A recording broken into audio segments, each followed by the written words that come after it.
video sent to me from a parent with a 7-year-old little girl walking in her school, standing there without a mask on. That's power right there. That's power. Not a grown adult. And Dad's no disrespect. It's more powerful for that child to do what she did than for me to stand in a courtroom with 20 of the best lawyers Pritzker could throw at us, and he still got beat. That hayseed farm boy from Southern Illinois beat the best and brightest that Kwame Raoul had to throw at us. Kwame! The Attorney General of the state of Illinois is supposed to be the representative of the people. Do you feel represented? No. It's not the governor's personal attorney. And I say that based upon your own eyes. You've been watching. You have not been represented, I'm sad to say, by the people's legal counsel. 500 plus lawyers in that firm, or that office. They left the people of this state out, hanging out to dry. Right? I'm not telling you anything you don't know already. So what are we going to do? How are we going to fix this?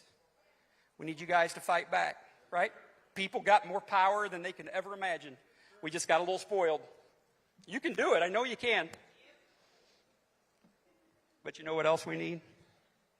We need somebody to have your back. Right? We need elected officials that first and foremost respect the people.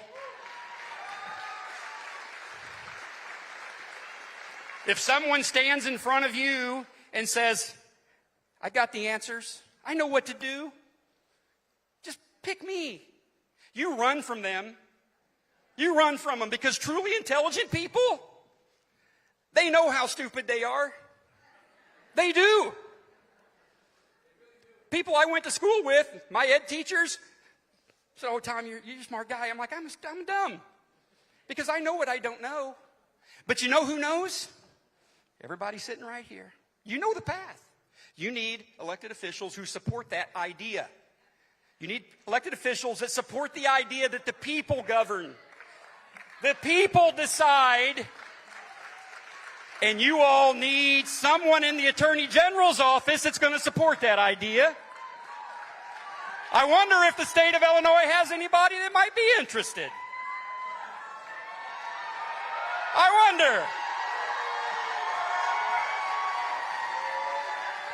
Do we need somebody that would stand up and say, the harms that have been done to the people and the children of this state need to seek redress? Yeah, right? Do we need that? Do they need to be held accountable for the crimes against our children? You think Kwame's going to do that? Mm-hmm. Do you think somebody would take a hard look and say, you know what? Maybe the grand jury. You know who a grand jury is? That's the people. Maybe they need to decide what of our elected officials at all levels, from the top to the bottom, have done something improper to the people and the children of this state. Maybe we need to do that, right? You asked for it, didn't you? You'll be finding out later this afternoon, this evening. This is Charlie's show. I want to listen to what he's got to say, but I want you all to know right now, and I'm telling them, J.B. Pritzker, get ready, because I'm coming.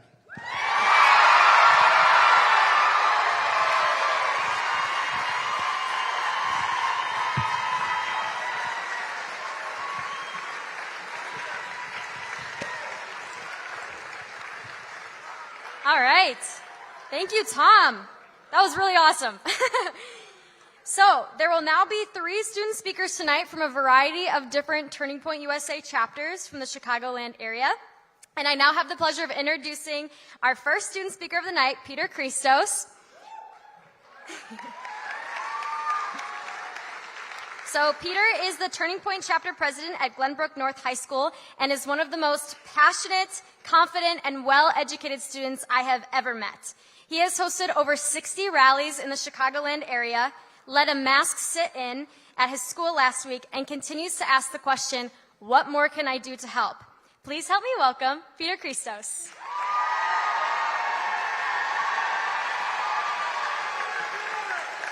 What's up, St. Charles?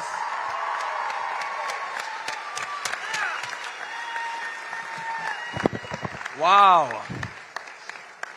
Wow, I was not expecting this to be that big. But Turning Point never disappoints, so.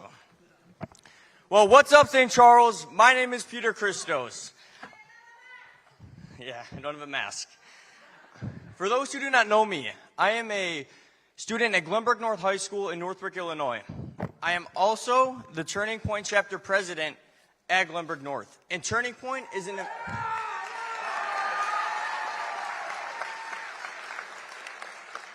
For those who aren't familiar with Turning Point USA is a student-led organization that fights big tech, fights media, fights the indoctrination being taught in our schools, and most importantly goes against socialism because socialism sucks.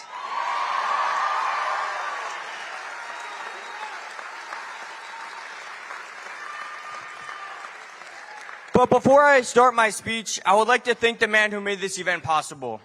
This man took the time out of his busy schedule to travel back to his home state of Illinois with all you amazing patriots to stand side by side with us as we fight to get our rights restored. Charlie founded Turning Point USA to take back campuses across the country from the socialist and the radical left's agenda. He's given a voice to conservative students like me and the silent majority. So we want to thank Charlie so much for that opportunity.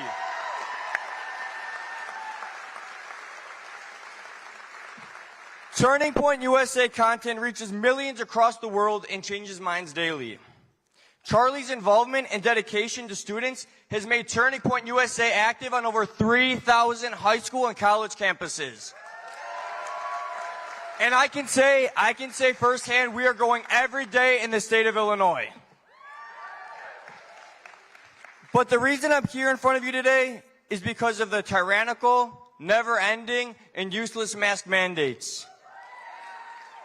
Now more than ever, we need everyone's voice. We cannot let this trend to continue. On Friday, I organized a maskless walk-in at school.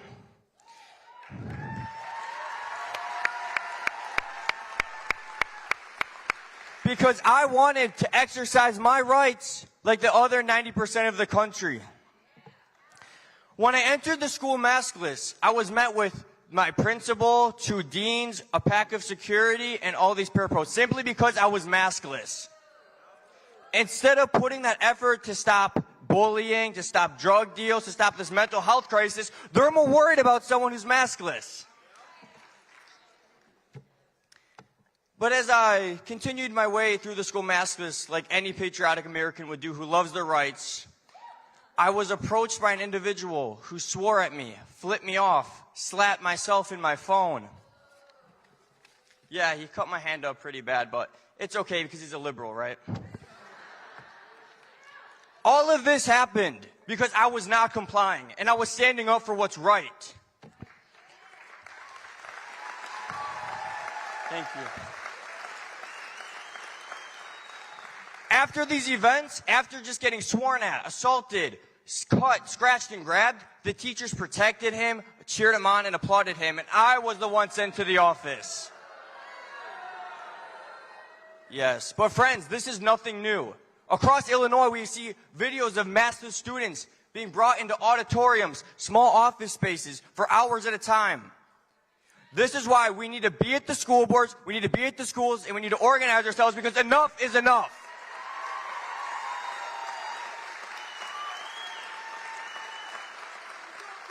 It's been 2 years too long of this. We're standing up today, not February 28th, right now.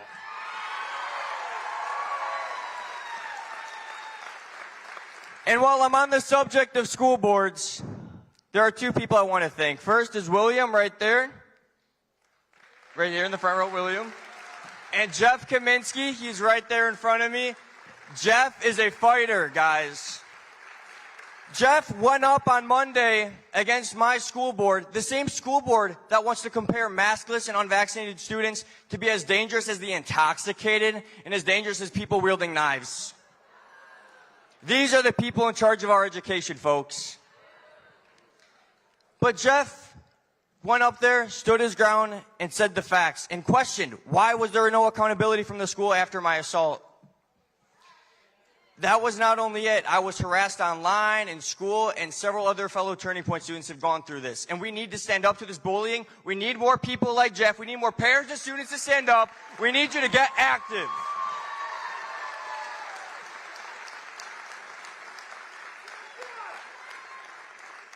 Thank you, Jeff. Thank you. But we must remember who we are fighting for and what we are fighting for. This is not Republican versus Democrat. This is communism versus freedom, and I choose freedom. J.B. Pritzker and the government do not give us our rights. Our rights are given by one person and one person only, and that is Jesus Christ.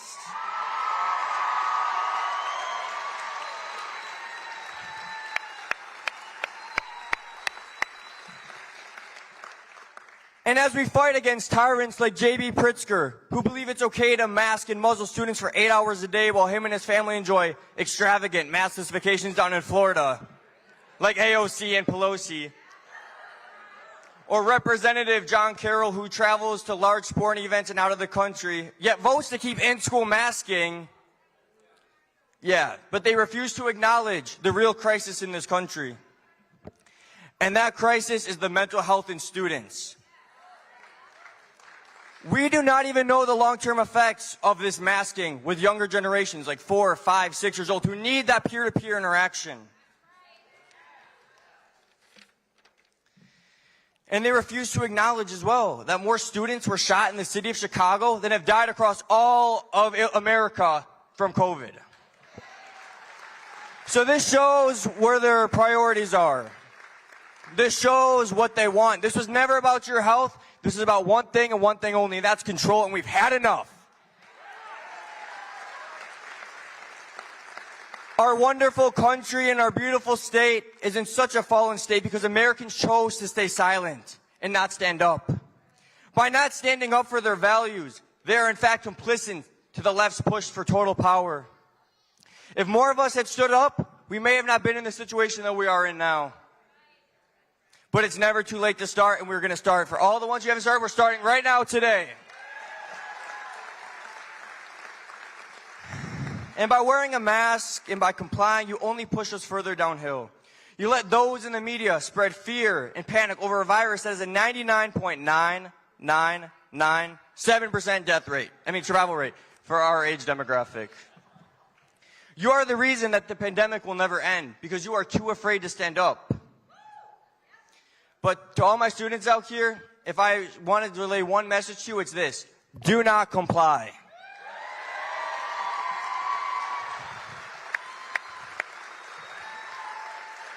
Speak up for the children who cannot speak. Speak up for the children who need social interaction.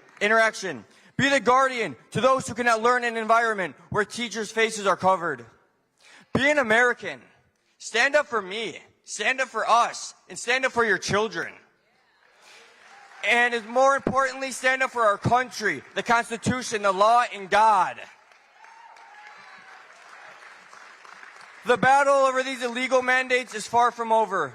Thanks to Thomas DeVore, we've seen great victories in all these school districts. But now it's time to fight for the rights of all students in Illinois. We need to urge our elected officials, and we need to urge our wonderful governor and our school boards and remind them who they are working for. They're working for the people. They're working for the students. They're not working to spew the radical left's agenda on us. We may have failed in the past. We may have made some mistakes along the way, but that has only made us better and stronger. We're not going to build back broke. We're going to build back brighter. So to all the students out here, as you walk into school tomorrow, remember my words. Do not comply. Remember that you are not alone. There are millions of parents, teachers, students who are standing with you along this whole journey. That we are only getting started. This is just the beginning. Remember that you are fighting against the mandates and the tyranny that will affect your children and our future in this country. And lastly, remember that we will never back down, we will never give in, and we will never surrender. We, the students, will not comply.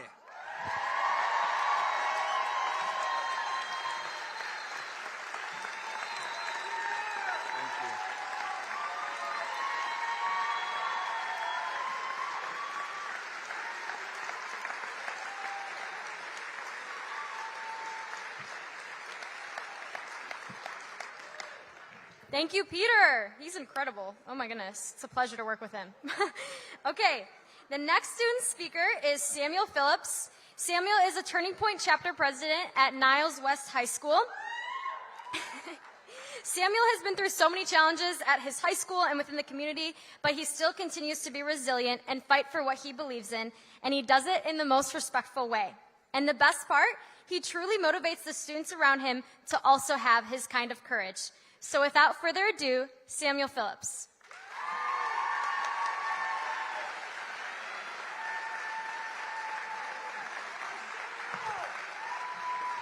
What's up, conservatives of Illinois? My name is Sam Phillips, and I'm a chapter president at my high school, Niles West in Skokie, Illinois. My chapter, unfortunately, did not get officially approved, and our application got rejected, but it's not the end of the world because we are still getting stuff done.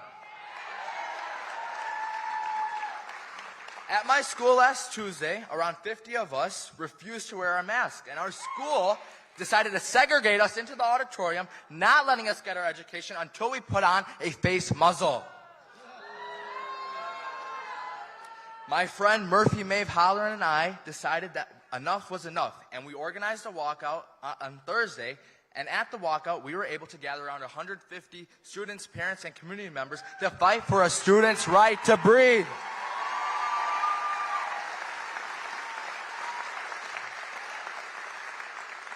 The walkout went great, and we were able to raise a lot of awareness around the school. But later that day, when I got home, I heard this terrible, terrible, terrible rumor that students, some people thought it was me, were saying the N-word and making monkey noises at other students. I was so blindsided. I was so blindsided by this accusation that I couldn't believe the lies that they were trying to make up. The reason why I know that this was a lie was when I went to the school and I asked them to punish these kids, because this was a terrible thing, right? Punish these kids, right? They couldn't name one student, and they couldn't provide any evidence that this ever happened at all. But because of this accusation, the progressive group Abolition Coalition organized a press conference and a protest with the NAACP trying to slander our movement. Our school has a huge banner on the side of the wall that says, "Hate has no home here." It has a BLM sign on it, and an LGBTQ flag on it. But throughout my time at my school, this sign has not meant to go what it was. It has only proven to help the kids who agree with the opinions of the staff and administration. Because for me, I have experienced a lot of hate at our school. For instance, the first time I experienced this hate was when I was class president. I was canceled for the first time. From freshman year to junior year, I was class president, and last year when I was a junior, a student made a petition to remove me as class president. All because I had a differing opinion from him. The petition garnered around 800 signatures and got sent to the whole area around us, and I was harassed for weeks on end. Another place where I saw this hate was when one of my board members at my school, Alana Jacobs, said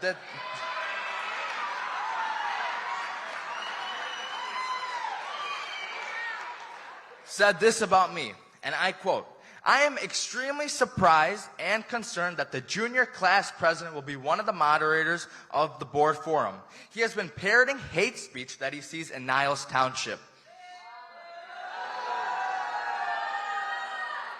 That so-called hate speech that she's talking about was my stance on abortion and my faith in Jesus Christ, our Lord and Savior.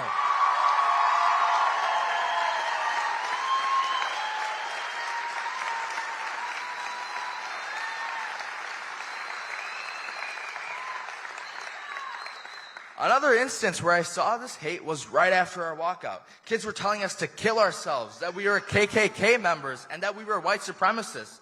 Do I look like a white supremacist to you? Because if I am a white supremacist, then I'm the darkest white supremacist that you've ever seen.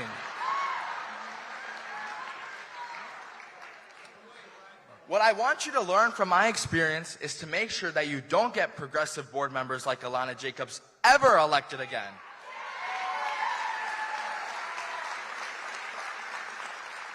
Whether that's you voting for conservative candidates or running for office yourself, we need better leaders to fight for our kids' voices and education, not progressives who tear them down.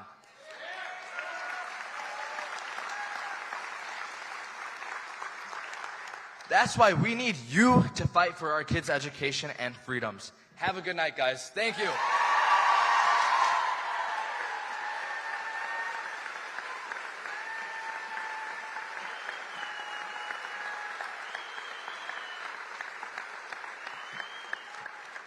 Thank you, Samuel. That was incredible. He is awesome. Okay, so the last student that I have the pleasure of introducing is the one and only Leslie Mendoza. Leslie is fearless. She is the Turning Point Chapter President at Lyons Township High School and the Windy Territory High School Coordinator. She has spoken at her school board meetings multiple times. She has created strong bonds with the local police force, where she has hosted Cops versus Kids basketball games. She has successfully planned many large conservative events and was awarded the 2021 Turning Point USA Campus Warrior Award because that is exactly what she is, an American warrior. It is a privilege to know her and to introduce her to speak tonight, Leslie Mendoza.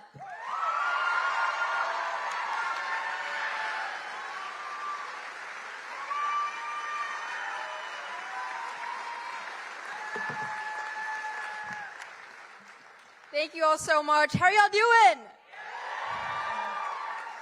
So, as Julia said, my name is Leslie Mendoza. I'm a senior and the president of the Turning Point USA chapter at Lyons Township High School and the campus coordinator for the Windy Territory.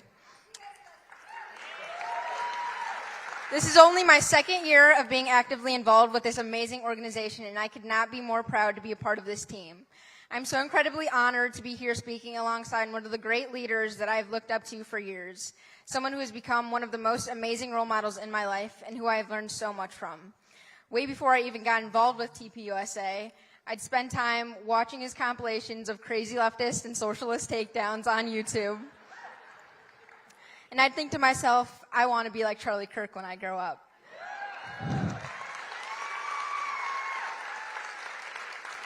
Never in a million years would I have thought I'd be here sharing the stage with him. I can't thank you enough for everything you've done and for coming out. Charlie, it's good to have you home. I'd like to share a little bit of what my high school experience has been like the past couple of years, considering the nature of our education system, which seems to continually worsen and fail our students, but also our radical school boards and school administrations. But before I begin, just by a show of hands, how many of you have been out of high school for at least 5 years? 10? 20?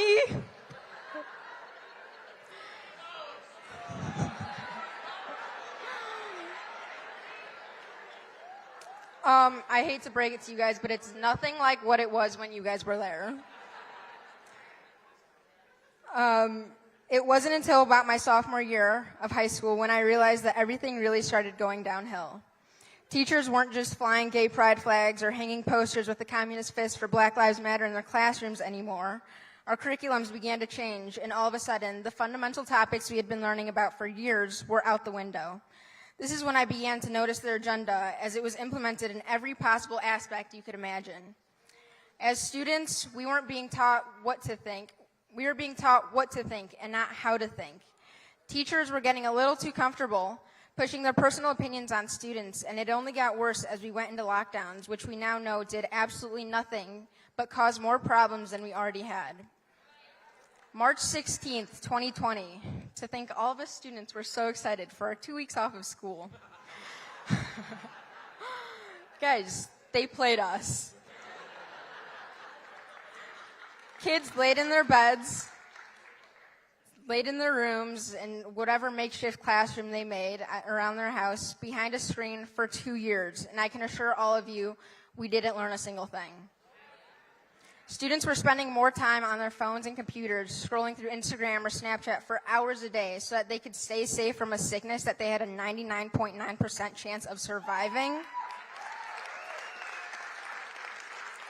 You guys want to talk about the real pandemic? There was a 31% increase in proportion of mental health-related emergency department visits within the first 3 months of the coronavirus. 44% of children in Chicago have developed at least one mental health or behavioral symptom since the beginning of COVID. I can't bear to watch as my generation continues to fade away because of this tyranny. We're going to war with every single person who's responsible for this.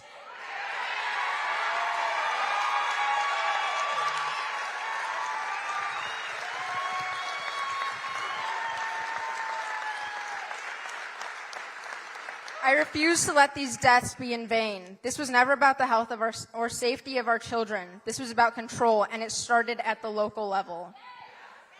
For about the last half year, I've been speaking at my school board meetings and talking about some of the questionable decisions they've made. My proposal to start a Turning Point USA chapter at Lyons Township has been denied twice now by the stipend committee. The reason for the decision being Turning Point USA's partisan political nature. Of course, after knowing this after the first time they denied it, we presented them with the legal facts. Nonetheless, they continue to believe this.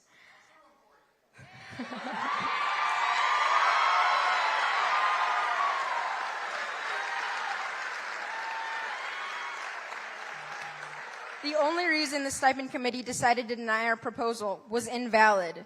LT administrators, if any of you happen to be watching this, I'd like to know why we're not allowed on campus as an official school club, but Marxist organization Black Lives Matter is allowed to protest through the halls of our school chanting FLT. They did this last Monday, disrupting our learning day. I can go on and on about the unacceptable double standards, but this next one is the one that I've been battling for a couple days now. On Friday, February 4th, thanks to attorney Thomas DeVore, Sangamon County Judge Grishow ruled Governor J.B. Pritzker's mask mandate in schools evil, unconstitutional, and essentially any schools that chose not to honor this ruling would be doing so unlawfully. After 695 days, students across Illinois would finally have the freedom to return to a normal learning environment and not be forced to wear masks.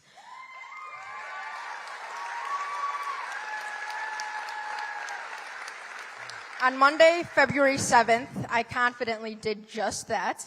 Unfortunately, for a week and a half now, I've been prohibited from being in my classes for refusing to comply and wear a mask, and have instead been segregated into an isolated classroom to do my schoolwork online. I have to have a different lunch period than the rest of my peers. We have escorts to walk us to the bathrooms or to fill water bottles. But I can confirm today was the first day that I was able to go to the bathroom by myself with no escort.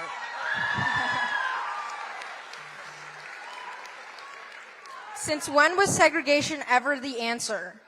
At this point, they're just begging for the lawsuits. Why are we allowed to have nearly 1,000 students in the student section of our sporting events on Friday nights on top of each other without masks on? What's the difference when we have 400 students sitting a foot away from each other in our lunchroom without a mask on? Where's the logic? This isn't just happening at Lyons Township. It's happening all over the country, and it's all about control. Parents, I strongly encourage all of you to look into the amount of money these people are getting for unlawfully enforcing these things on your children, the outrageous amounts of money they're getting in their salaries for doing these things. As absurd as all of this is, I'm glad they're getting to see what a little bit of civil disobedience looks like.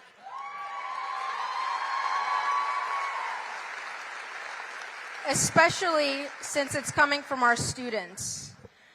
Students, if you're not already involved with the Turning Point USA chapter at your school, I strongly encourage you to do so. If you don't have one, start one. I've met some of my absolute best friends through this organization, and they have provided me with an endless amount of opportunities. Don't even get me started with the endless amount of support that I get from the Turning Point USA family.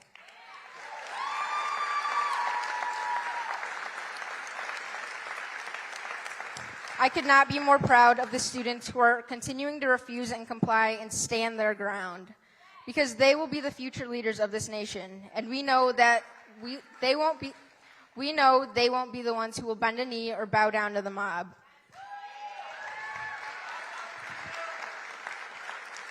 For those students who have decided to continue to comply out of fear or retaliation, whether it's from your administrators or peers, stand your ground. You've got an army that will be fighting alongside you. If the thing that is holding you back is your popularity or what people will think about you, I get it. That was my worry when I began to get involved with all of this. Now, I know I've got a freedom family that has my back at all times, though.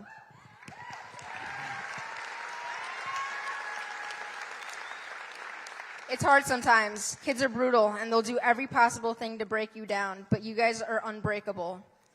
If you're joining us here tonight, I know you're a fighter. You're already on the right path.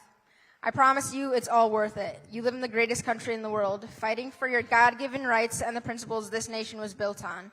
Now will determine the future of this country. It's time to hold these people accountable and vote them out when it comes time to.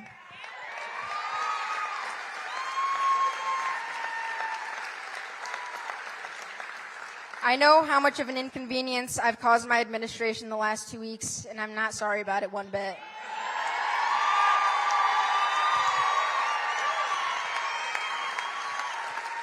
We're not going anywhere. Let's take our country back. Thank you all for coming out. God bless.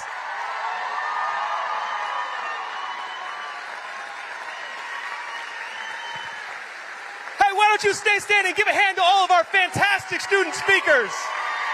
Holy cow! While you're standing, why don't you grab those signs we have that you have on your seat? Because here's what I think that I've heard. If I've heard one consistent thing, and you let me know if you agree, is that we need to fight. Do you agree? I said we need to fight. Do you agree? It sounds like we have to fight for our businesses, yes or yes? We have to fight for our schools, yes or yes? We have to fight for our kids, yes or yes? Ladies and gentlemen, thank you so much for coming out. It is my pleasure to introduce you, the president and founder of TPUSA, Mr. Charlie Kirk. Do you need this?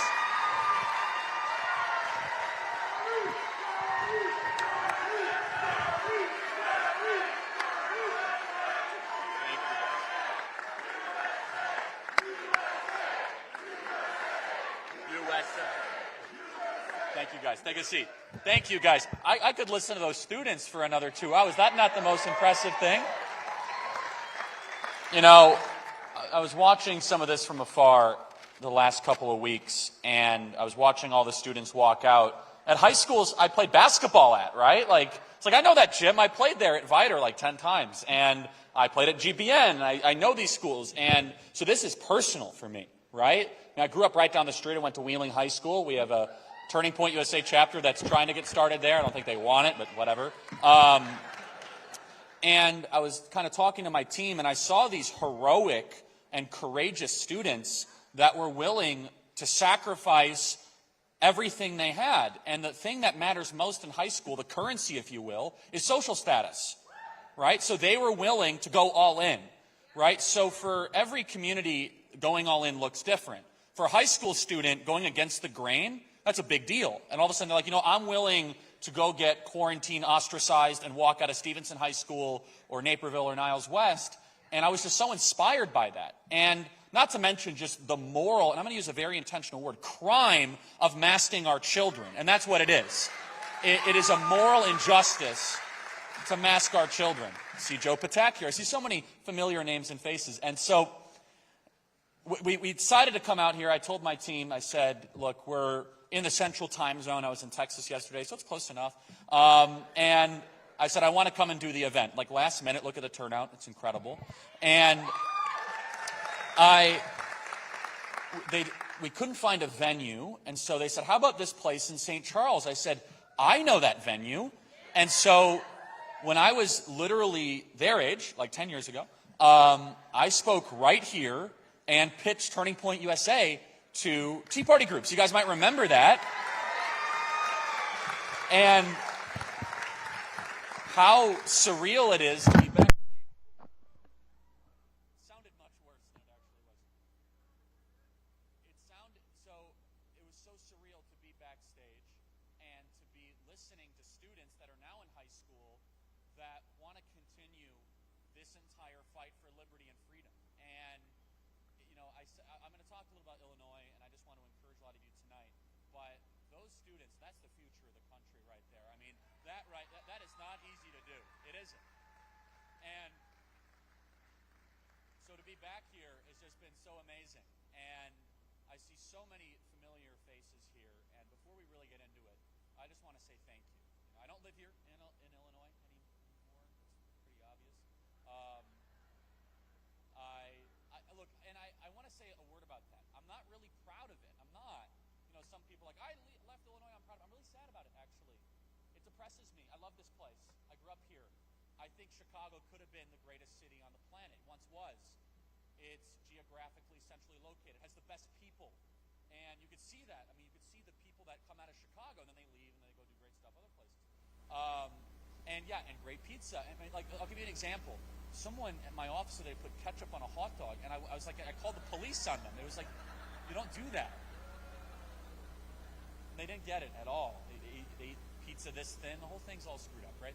And so, but something special about Chicago, which is another reason why I wanted to be here, because I feel as if this city and this state has been probably the most misaligned political state in the country, where the people of Chicago and Illinois are decent, good, hardworking people. And we're represented by radical idiots. It's that simple. We're represented by people that are not just totally out of the mainstream. And I don't say this lightly, I don't like saying, they're just stupid people. They are. And so you have this combination of extreme political ideology and a remarkably undetectable low IQ, and that's a really dangerous combination. And then you add a third element of it, which is the worst thing, is that they think they're smart. It's that's even worse, right? It's I respect people that know their limitations. Some things I can do, some things I can't do, and somehow these people get into power. And this really is kind of the story of Illinois, the state that was the most prosperous, had some of the greatest companies ever started and came from your John Deere, Caterpillar, Boeing, United, just to name a few. Great entrepreneurs, phenomenal place to raise a family, the heartbeat of a nation. And whether it be 85 Bears to the 90s Bulls to the Blackhawks we all enjoyed, we always felt as if no matter what LA and New York did, we were going to do it better. And then I look at what's happened in Illinois, especially on this particular issue. And it really shouldn't surprise us or shock us. And I'm going to tell you why. Because the moral decisions that were made by our political leaders in both parties, by the way, it's not even a political thing, we know that, both parties have failed us, is exactly why they can't take the mask off your child. And here's the moral calamity that has been both a national but especially a state-based issue in Illinois, which is when you're willing to rob money from your child, why wouldn't you also want to destroy their future by putting a mask on them? It's exactly the same thing. So you leave a broken pension system with high taxes and the worst credit rating in the country, like, okay, Illinois high schoolers, good luck when you get older. Like, yeah, actually, I'm moving to Arizona, thanks. It's that same sort of belief which we call generational theft. If you're willing to rob from children to make your own life easier, even though you know there's going to be damage, then why wouldn't you also lock down schools and do the same thing? And so this has been a moral dilemma, and some states have gotten this right, and some states are still getting it wrong, like Illinois. And there's no reason for this. Florida, with one of the oldest populations in the country, had no mask mandates, no vaccine mandates, was wide open in May of 2020.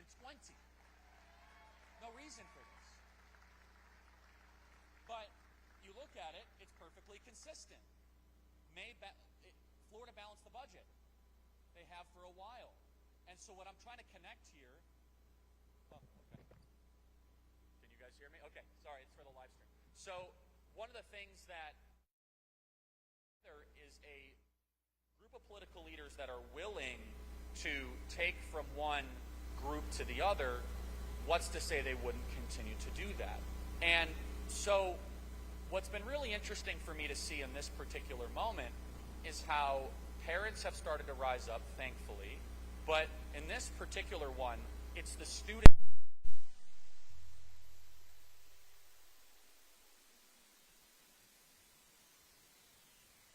generation that has been so locked down, that has, and by the way, it's the most depressed, most suicidal, most alcohol addicted, most drug addicted generation in history. And then these radical idiots are like, let's put a cloth on their face.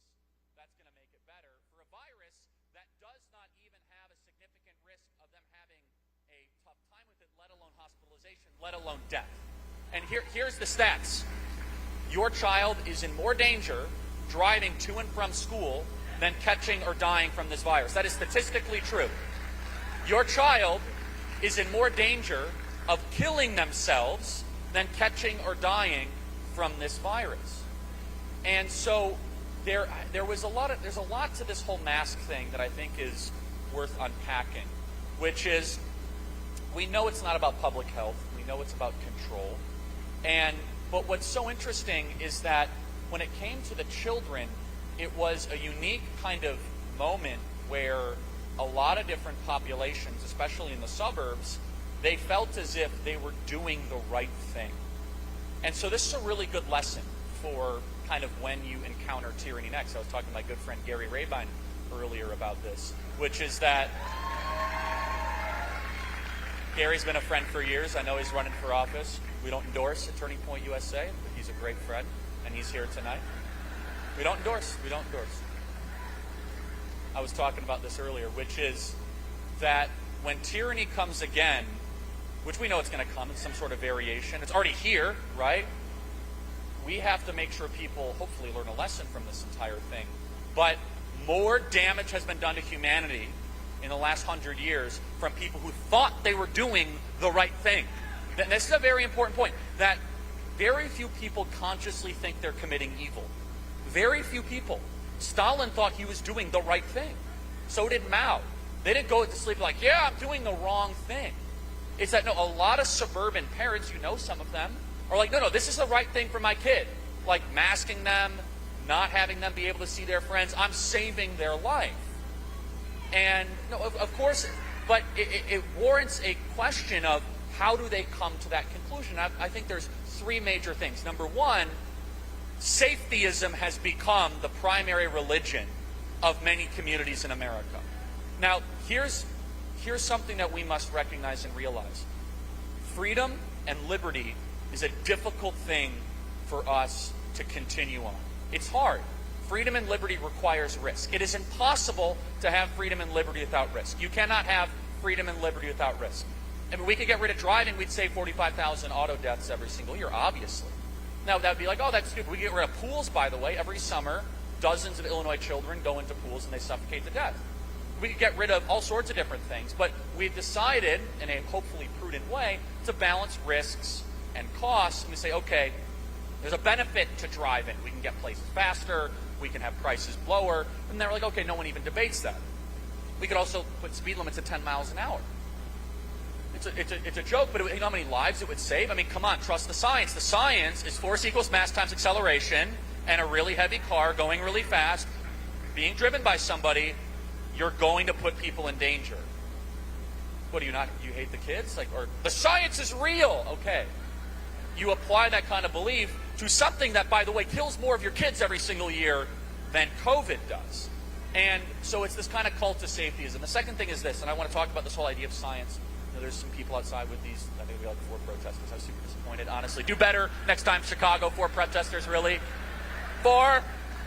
4? You serious? Come on.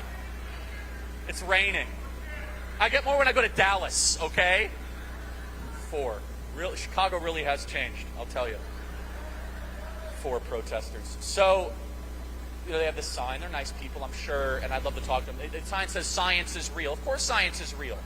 And we actually are the ones that trust the science. And let me say this. One of the great injustices, and one of the reasons why we were never able to turn the corner on this, is because of the, I believe, unconstitutional, immoral, and illegal suppression of information and data around the efficacy of early treatments that could have saved lives.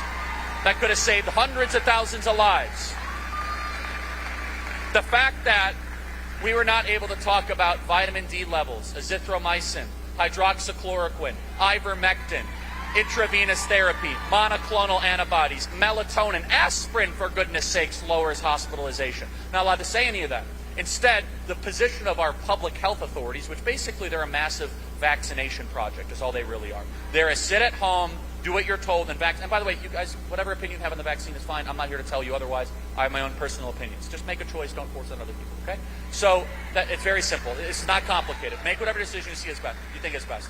I'm not your doctor, nor do I play one on television, right? So, but the point of this is that if all of a sudden we were talking about treatments, all of a sudden the veil of fear starts to get lifted. All of a sudden, if you have a treatment to something, you don't get an emergency use authorization for the vaccine then. If you have treatments, and all of a sudden people are like, yeah, why do we have masks on 8-year-olds, actually? And the third thing that I do want to, and people just blindly trusting what these public experts say. We have always trusted the science. You know what we've doubted? The scientists who have been wrong about everything at every single turn throughout this. The third thing is this. The third thing is that, and I kind of get this growing up in this area, and there is a desire to be agreeable.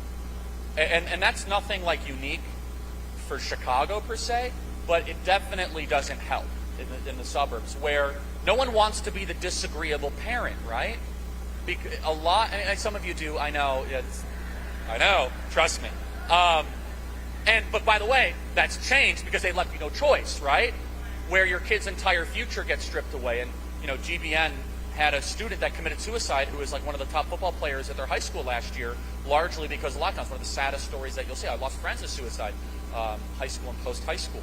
And so that, by the way, that's a legitimate mental health and public health crisis that our leaders wouldn't even dare talk about. But when we dive even deeper into this, I believe there's something behind the mask that is a societal change. It's a social re-engineering. When you are able to actually control the breathing of a population, you basically control everything, right? What else don't you control from that point forward? And so it really hit me when I was checking into a hotel recently, couldn't understand a thing the person was saying to me because she was wearing a mask. And I realized at that moment, I said, that dehumanizes both. I was wearing a mask, but she was. But so it says in the Bible that we're made in the image of God, right? And it says God spoke into existence. In John 1, it says in the beginning was the Word was God, the Word was with God. That word is logos.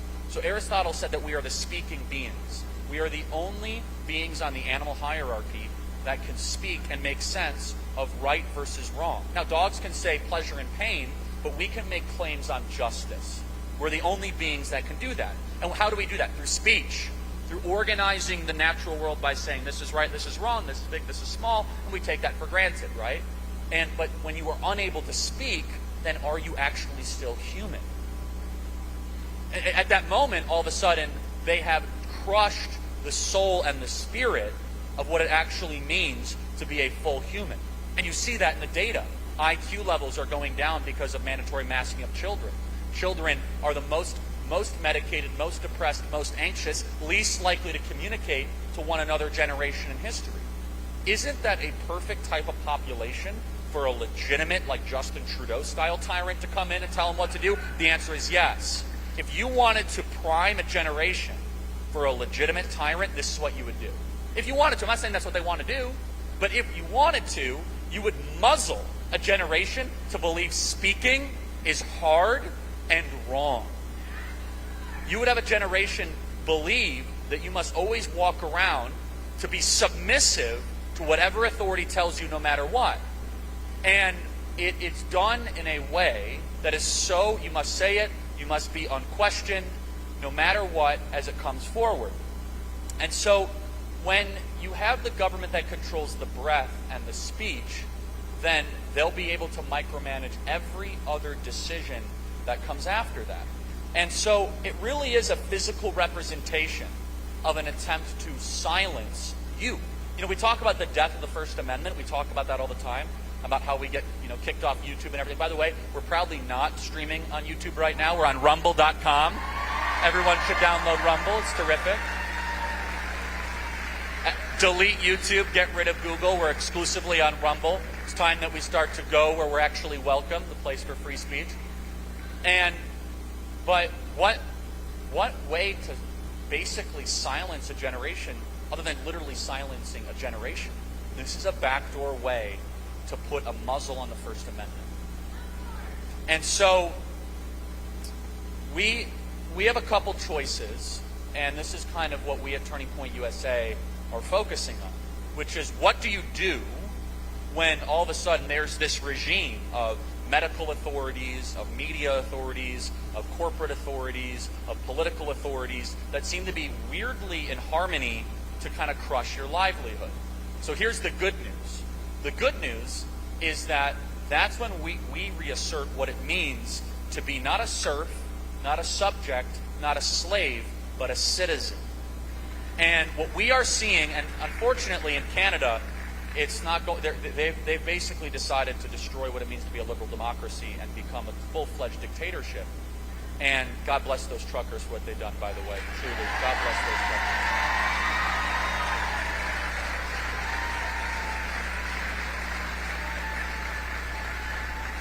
Is that it's imperative for the citizen to rise, and we saw it in a variety of different ways. We saw it when moms and dads started to show up at school board meetings all across the country, and they were called domestic terrorists by Merrick Garland from the Department of Justice. Do we have any here in the audience here? It sure seems like we have a couple. It means being willing to do something a lot of you in this room have never actually admitted. You have to be a dissident in your own country. Is that you must now be willing to work in a guerrilla sense to go retake the country you were raised in. That's hard for some people who grew up in a free America to admit. And then what we're seeing, though, is we're starting to see the nerves and the paranoia of the people that were in charge. David Axelrod, who's not a good guy, he tweeted out today, he said, it's very simple. Parents are in charge of kids' education. I said, who hacked his Twitter account? Now, why are they saying? Have you noticed how missing Fauci has been? He's been completely missing in action, which has been so refreshing, by the way. Have you noticed all these people going on TV? Now, what's the reason? The Great Retreat is on. Because all of a sudden, they're starting to see people that were otherwise asleep and compliant awake and challenging them in a way that they've never seen before. And here's the thing, is that in the next couple of weeks, you're going to see more of these mask mandates fail. You're seeing it already happen in Springfield and all this. The question is, will you be satisfied at that moment? Like, okay, because in some ways, the mask was an unnecessary and almost a mirage smokescreen shadow boxing fight. They wanted us to act as if we won on that, which is good, trust me, really important, while also CRT still being taught, radical sexual education curriculum is still being taught. They're still forcing vaccines to go to a restaurant. So here's the point is, for every victory, build momentum and keep your foot on the accelerator. Is that you don't give up. Is that... And just a side note on this. You know, I was in California recently, all over. I come home for 24 hours. I try to go into a restaurant, and they say, show me your papers. I said, what are you talking about? Show me your papers. Again, I live in Arizona. So what are you talking about? Show me what kind of papers are you talking about? Pretty naive, as on like a phone. Like, what are you talking about? It's kind of weird. They said, where's your proof of vaccination? I said, what do you mean, like the measles, mumps, rubella vaccination, or like polio, or smallpox? Like, I could get that. I think actually my pediatrician is not far from here that I grew up with. And they're like, no, the COVID vaccination proof.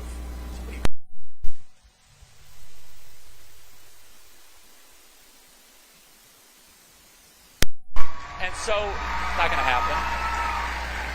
So, and look, they were being nice enough.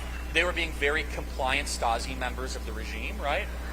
They would have been, again, I never want to hear again, like, how could the atrocities of Germany happen? Like, go to Corner Bakery, all right? You'll see. Seriously. Show me your papers. Like, what? Like, I want a panini. Like, this is weird. Show me your papers.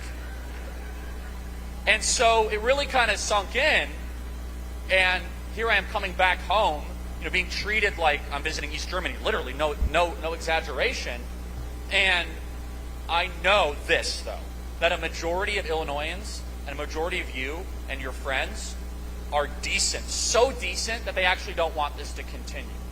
And I will say this about the Midwestern values that we were all raised with and we hold. It's time for us to be way more disagreeable with all of this tyranny. It's time for us to all of a sudden say, you know what, no, it's not going to happen. I'm not going to tolerate it. It's time for us to do what they've done so well to us for years.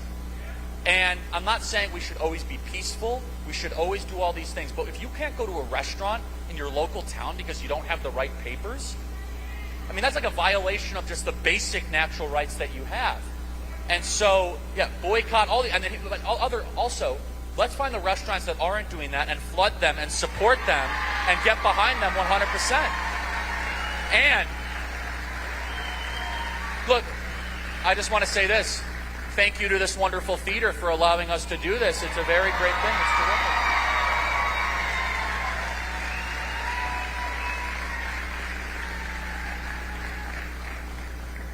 And so as I kind of summarize all this together, you right now on the planet, believe it or not, right here, are we in Will County or are we in DuPage? Where are we?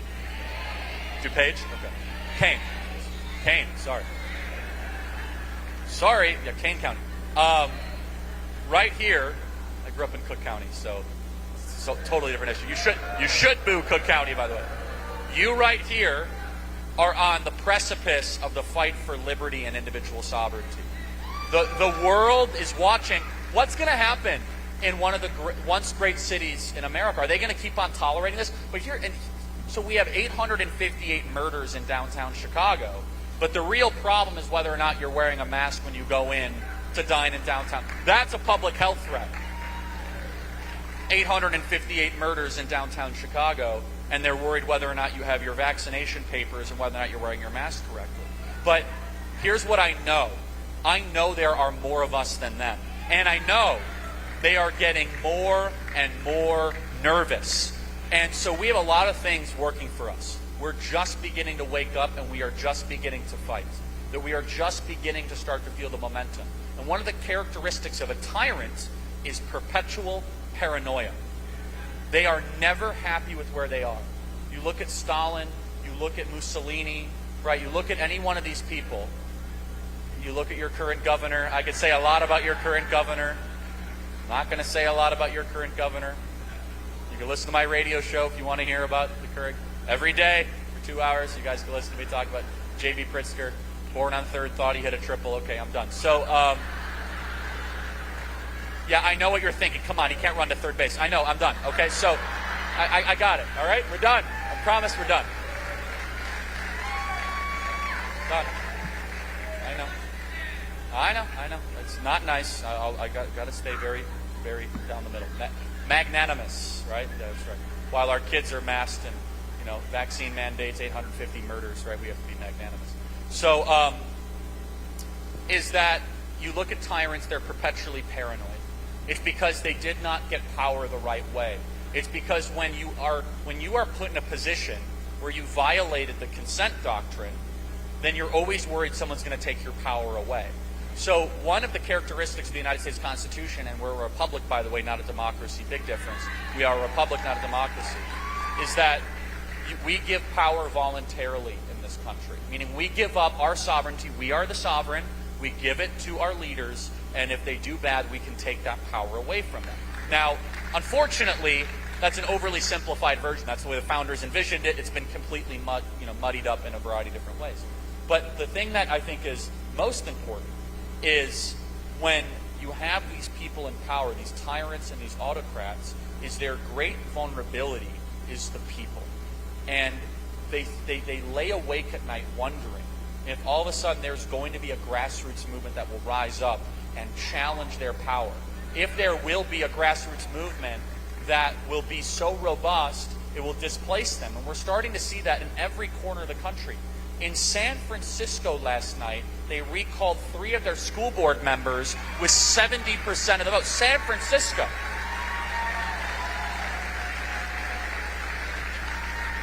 And so it's going to require all of us. And so I want to take a couple questions from you guys and hear from you in the couple minutes we have remaining. But I want you to know, coming home here, it's very unrecognizable at times for a variety of different reasons. But we at Turning Point USA stand with the citizens of this area because I know that you guys have been used, abused, and lied to. You are decent people. The people who lives in the suburbs of Chicago, you guys play by the rules, you give to charity, you care about the next generation, and you do the right thing. And guess what? That decency was taken advantage of.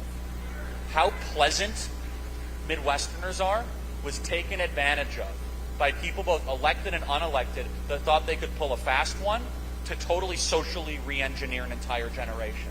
And tonight we send a message to all of them, that's not going to happen. And we are not going to stop until justice is truly served. Okay, let's do some questions.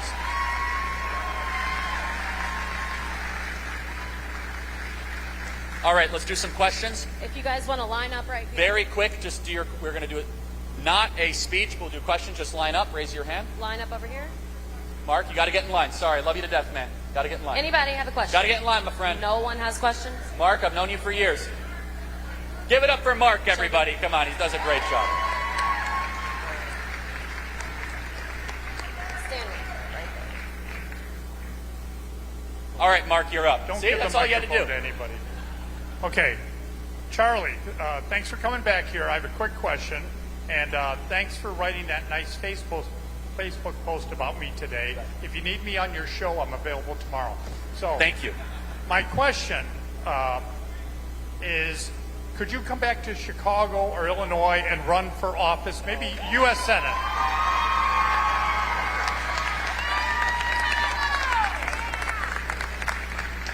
I've known Mark for years. If you guys know Mark, he shows up at every event, and he's positive, and he's optimistic. And Mark, you've been a great friend for years, truly. You're a great guy. I mean that. And you gave a great speech, and they treated you so horribly. I mean that. I am not coming back to Illinois as a resident, and I'm not going to run for office, but I will be here in spirit and in other ways. Okay, next question. So obviously high school students are doing a lot right now. We're talking about that a lot. But what should the college students do where their colleges say that they have no right?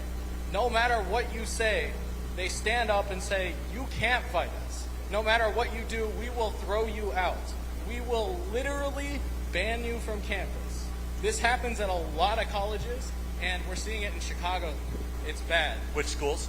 Just which schools you go to? Well, my school, Illinois Institute of Technology, Wheaton College. Wheaton College? University of Illinois, Chicago, Loyola University, DePaul. Yep. It doesn't matter. They all do it. Well, look, so this is the question, which is, if it feels so insurmountable, how can you fight?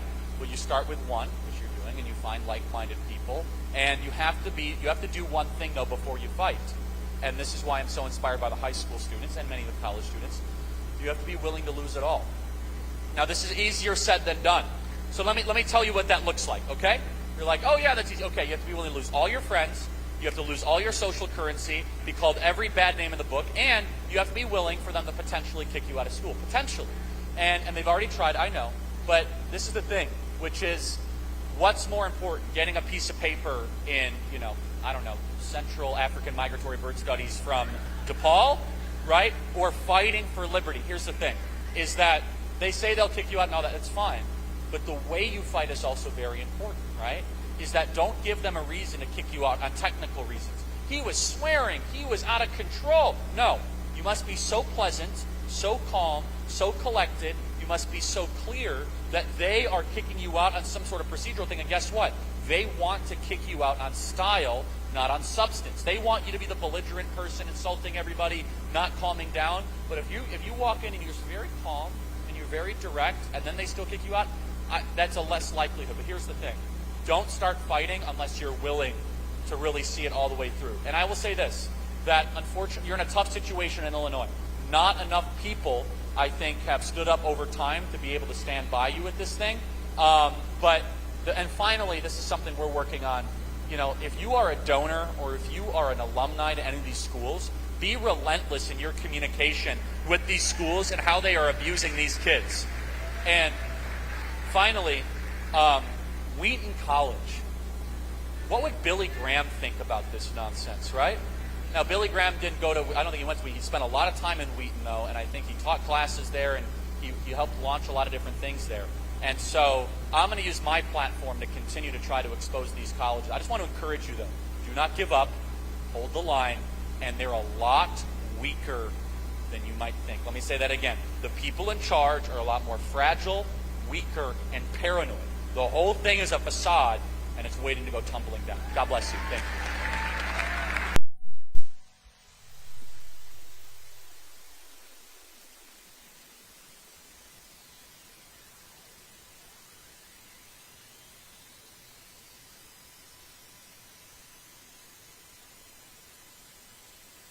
It's in Illinois. That's a tough one. I will say this, though.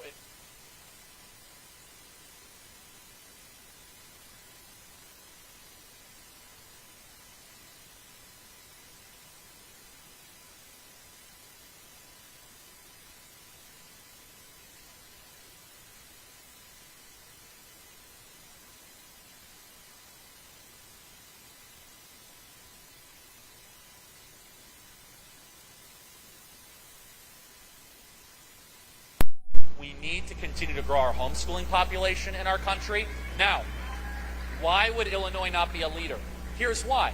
If you live in Arlington Heights and you're paying those ridiculous property taxes, you tell your kid, you better go to Hersey. Like, I'm not paying these property taxes so I could teach you. Are you kidding me? So it kind of has this like anti-homeschooling effect. Or even on top of it, it's like I'm not paying property taxes plus tuition to send you to Providence or St. Viator or Loyola, right? So, but we need to get more parents engaged and involved in this. And so, but the final thing that I'll say, I know a lot of you guys are already doing this. I want to encourage you to keep doing this. Keep showing up to the school board meetings, please. I know they've gone online. I know they've gone virtual with all this. Tyrants hate nothing more than face-to-face peaceful confrontation. They hate it. Now, they want an excuse to call off the meeting for safety reasons, right? I'm just like, oh yeah, we need to go bring in like the shock troopers because a bunch of people aren't wearing masks. It's like, okay, you know, obviously there's only so much you can control in it, but if there's someone in your ranks that is being, you know, let's just say a little bit too high energy, right? Make sure you're a leader and be like, hey, you're hurting our cause. Let's stay, keep the blood pressure down. They look for excuses to shut down discourse, okay? It's a very, very important thing. Okay, next question. Sorry. I love the energy in this room. It's so raucous. Yeah. So, all right, one or two or three more. Yeah. So U46 locked my son in the closet the other day. You had him on your show. And he was on Fox News. And what I want to know is, when are there going to be more conservative, God-fearing Americans in the school system working? And stop letting these psychos run the schools. He busted out of the room, and they sent him home, and 10 times they had him in that room, and he started videotaping it, and now they're going to be held accountable. So you were the middle schooler that did that video? Yes. God bless you. Let me tell you.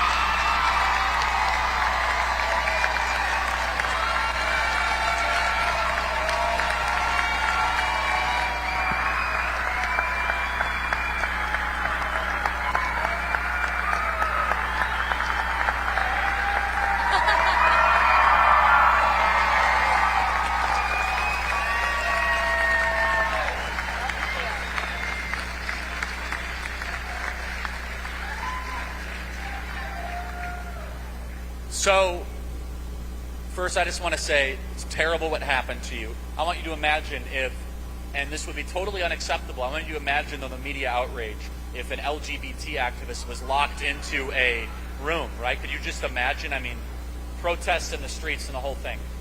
First, I just want to encourage you. It's terrible what they did to you, but don't use it as an excuse to be bitter. Get better and stronger because of it.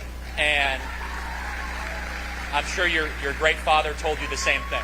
Now, to answer your question, when are we going to get more conservatives into the school system? It's tough. It's tough because a lot of I know we have some here, and God bless you, God bless you, God bless you guys. And for the teachers in the audience, we're going to be having a teacher summit brought to you by Turning Point USA coming up in the fall, which is going to be really fun. Boy, the media is going to hate that one when we have thousands of teachers from across the country. Oh, they're going to love that. But here's the tough part, is that the conservative teachers that can really teach, they're either going to other states or they go to private schools or they don't even go into teaching at all, right? So it's a difficulty, and this is where you as the parent need to all of a sudden say, okay, here's the hand I've been dealt. I need to become the teacher, right? I need to correct what's wrong in the local schools. We have resources. We have partnered with Hillsdale College, who is amazing, by the way, and you guys can get free and online courses. It's charlie4hillsdale.com. It's free of charge, all their online courses. And even if it's just an hour a week where you walk your kids through American history, right? You walk them through the right way to view the world. That can make such a meaningful impact to correct some of the nonsense that's happening in these schools. Obviously, it's not enough to prevent quarantining your son into a room, which is totally unacceptable and ridiculous. 4 times that they did that. I only got 2 on video. But I just want to say we stand with you, and God bless you. Thank you for being here tonight. You want to say something? We need the big guy back in office. What do you say? One more time. We need the big guy back in office.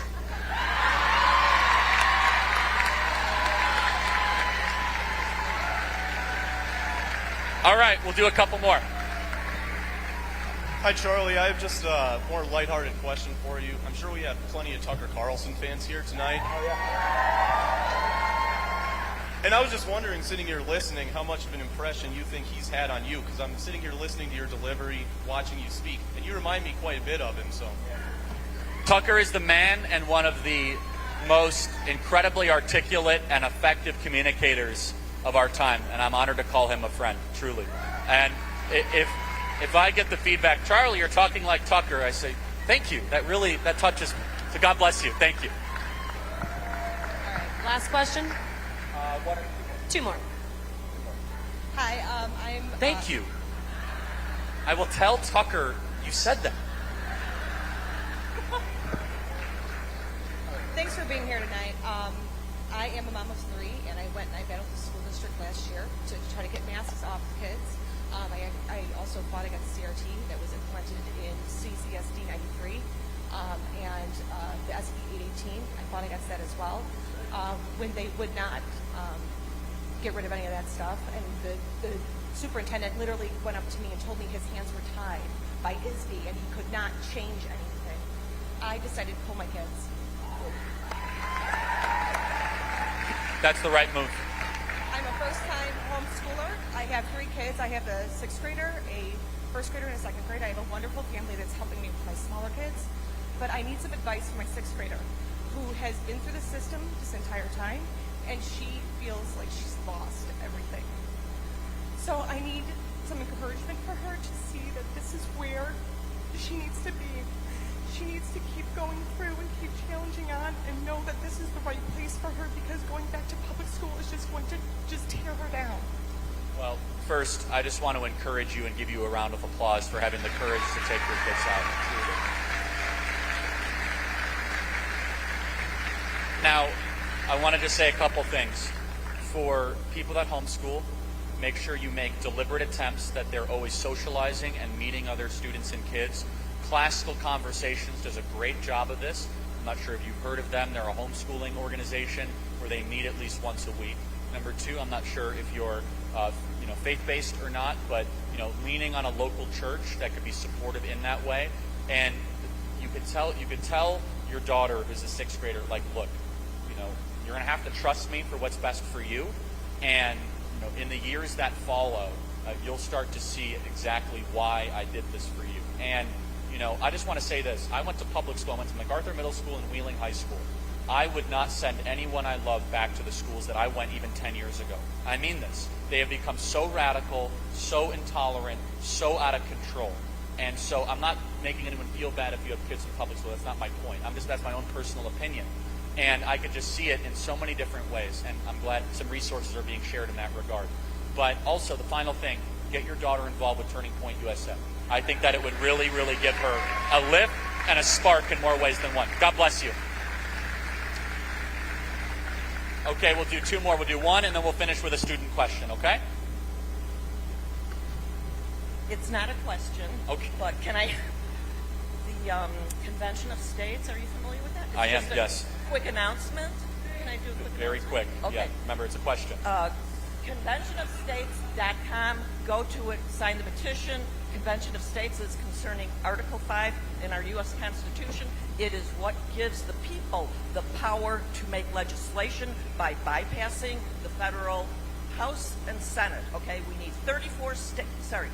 34 states. We're at 17 right now. Okay, in Illinois, the declaration is in committee Perfect. review. And then how you end it. So what do you think about that? That's your question. Great, perfect. Okay.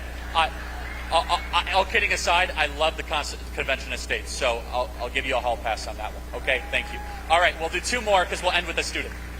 Thank you. I appreciate it. That's great. Thank you. Check out Convention of States. They do wonderful work. Okay? Yeah.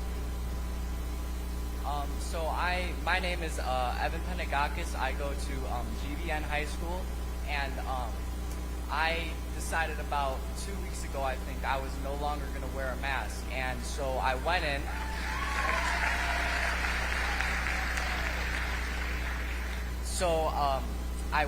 I told the guy I didn't want to wear a mask. So they basically, instead of going through the school to the dean's office, they took me around the whole school so no one would see me.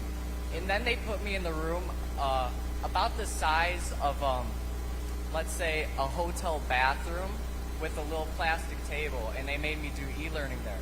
And I was at a protest today, actually, outside of, 3 days ago, I was outside of my school. We were doing another protest today, and it's amazing the amount of hate people have. Yes. I mean, people were driving by, flicking off these 3-year-olds that were next to their mom. And I was just wondering how... Welcome to the North Shore. Doesn't surprise me at all. I was just wondering, how are we going to get more people on our side? You know how? People like you that are courageous to take a stand. That's exactly how it's going to happen. It is. Look, I don't like doing the look at me type thing, but there was plenty of bullying, condemnation, and mockery when I was at Wheeling High School, right down the street. A little bit lower rent, the GBN, separate issue for a different time. To start this kind of a movement. And I was alone. Like, no one at my school thought it had any sort of traction and legs. And now we're on thousands of high school and college campuses across the country. You hear the testimony. And there's no reason why you can't do exactly the same thing. And I know it feels alone. They want you to feel alone. So one of the tactics, okay, one of the tools that are used by these paranoid tyrants is the spell of isolation. They want you to feel like you're alone. This is why public events like we're doing right now are so incredibly effective and important. How do we win people over? By courageous and persuasive action. And that's exactly what you're doing. So God bless you. Thank you for being here today. All right, this will be the final question, okay? I'm sorry, this will be the final question. I hate to cut it off. All right, here we go. Hi, I'm Peter Ravenna. I'm from School District 21 in Wheeling. I have one question for you. How do I get more people in my school to realize what I'm doing is the right thing and to get them to join me and do it with me? Do you go to Holmes? No, I go to Field Elementary School. Oh, you're still in elementary school. Okay. That's what I'm talking about, right?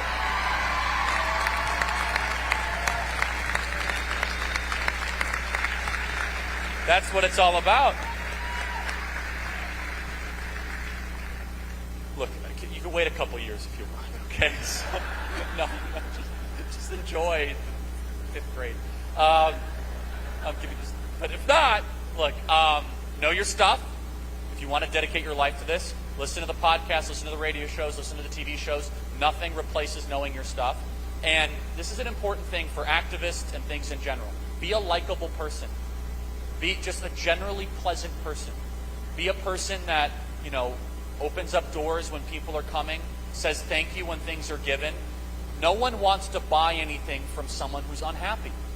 And so if you want to talk about the politics of persuasion or the science of persuasion, we need to be likable people. I know that they'll be unenjoyable and stuff, but who do you think is actually going to win a consensus? Like the person who writes thank you cards and all, or the person who's flicking off 3-year-olds outside of GBN? Like, I know where my money's at. But that's my advice for you at a young age, is be focused on being a good person. You'll be called names. You'll be all these sorts of things. But no one would ever want to go into your movement because you're super nasty or preachy, right? Instead, you're like, you know what, that person, I could see that. I might disagree with them totally, but they were always super pleasant to me and super nice to me. That's a very, very important thing. Especially, what do you like, third grade or something? Fourth grade? Fifth grade? Yeah, again, you can wait a couple years if you want, but if you want to pioneer the Turning Point USA Elementary School Division, like, it's all you, man. All right. So, all right. Okay, I'm getting like heckled. Chicago Public School teacher. All right, fine. I'm One sorry. more. That's the last one. This is the last one. Thank you, Charlie. My name is Yalila Herrera. I'm a CPS teacher, Chicago Public School teacher. I was put on leave as a teacher because I went in on February 7th without a mask. And so I miss my students. Sorry. Illinois Compliance Statute 225-60-8. Practicing medicine without a license. How dare they make us wear a mask? Are they licensed? Are they licensed? My lawyers. Divorce.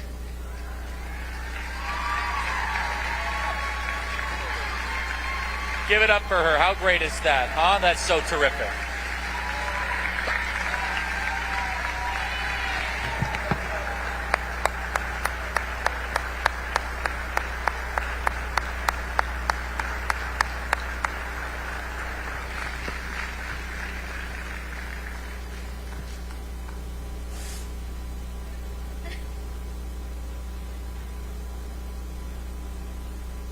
Charlie, what's going on with her situation, she's my client, by the way, is that the Teachers Union of Chicago,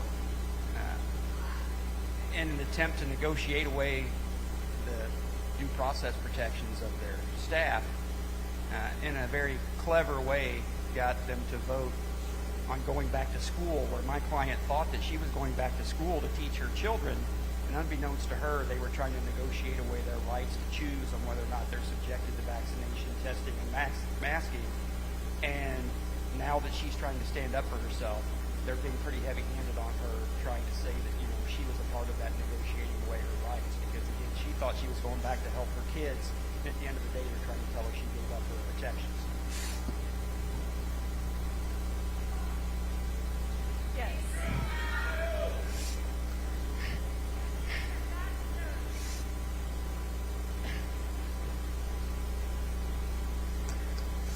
Thank you, Charlie, for this opportunity. I just followed the judge.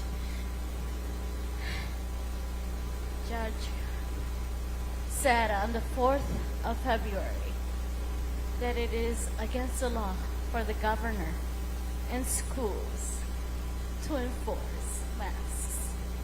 I went in on Monday without a mask.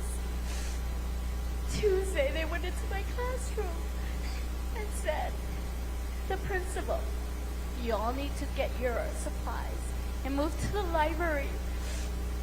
And I stood up to my kids. I was their advocate, and I said, did you get an email? Did you send an email, excuse me, to me, to the parents? Not one email stating why my kids were being moved to the library. One brave student stood up and said, please leave us alone. We want to be with our teacher. Please. They said, I told them I want it in writing. I want representation.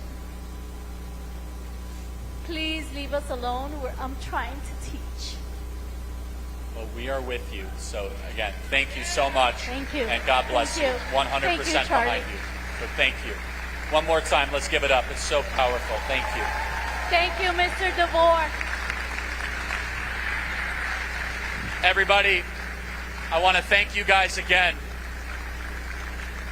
for coming tonight. 3 action items. Keep fighting and be relentless. Keep the foot on the accelerator. Number 2, support Turning Point USA, a Chicago-made product that is now influencing the country for better every single day. If you're able to pitch in, whatever, no pressure. We're doing this all across the country. And then finally, support the fighters the best you can every single day. Support the people in any way possible. And so I just want to thank our amazing, legal representation that's been helping in more ways than one. And I'm telling you, everybody, the citizen is rising and the regime is falling. God bless you guys. Thank you so much.